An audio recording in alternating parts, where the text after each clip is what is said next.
Hey there, car enthusiasts. Ever found yourself sweating in your car despite cranking up the AC? Well, it might not just be the scorching summer heat. Your car's AC could be low on refrigerant gas. Let's dive into some lesser-known symptoms that indicate your car's AC is running low on gas.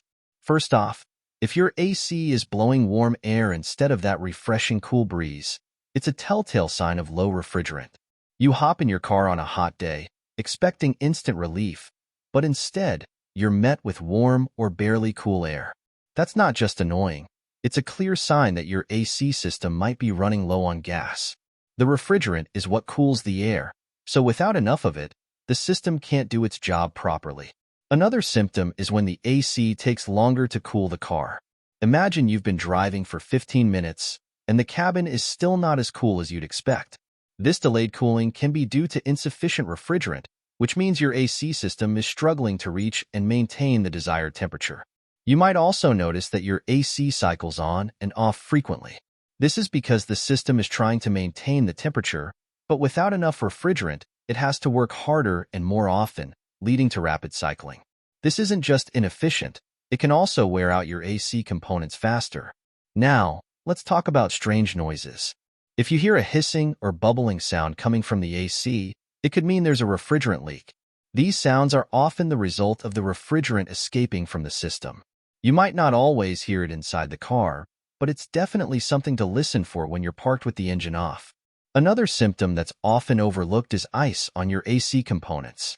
You might think ice means it's super cold, but in reality, it indicates a problem. Low refrigerant can cause the evaporator coil to freeze up because the system can't regulate the pressure properly. So, if you pop the hood and see ice on the AC components, it's time to get the system checked. Speaking of pressure, if you have access to a gauge, checking the AC pressure can be a quick diagnostic tool. Low pressure on the gauge usually points to a low refrigerant level. It's a handy tool to have, especially if you're a DIY car enthusiast. Now, let's get a bit technical but keep it simple. Your car's AC system has a clutch that engages when the AC is turned on. If the clutch is not engaging, it could be due to low refrigerant levels. The system has a pressure switch that prevents the clutch from engaging if there's not enough refrigerant to avoid damaging the compressor. One of the most uncomfortable symptoms you might experience is a musty smell coming from the vents.